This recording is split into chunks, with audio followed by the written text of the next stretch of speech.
नमस्कार रामकृष्ण हरी. तर बघा, एक नवीन संसाराची सुरुवात इथून झालेली आहे. खूपच भारी, म्हणजे एकदम ट्विस्ट असा हा भाग चालू झालेला आहे. सर्वांची लाडकी ही सावी आणि देव्या, कारण यांनी खूप कठीण याच्यातून दिवस काढले. पण आता त्यांचा संसार सुखी झाला आहे.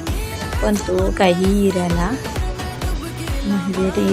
त्यामध्ये काहीही हे नाही आहे, कारण त्यामध्ये भांडण घालणं हेच तिचे कर्तव्य आहे. तर त्यामध्ये सुद्धा यांचे चोरून फोटो काढून त्याचाच भाऊ स्वतः इराला ते फोटो पाठवतोय. कारण कोणाला कोणाचं सुख, कोणाला कोणाचं दुःख, म्हणजे प्रत्येकाची हे वेगवेगळी असते, मानसिकता वेगवेगळी असते.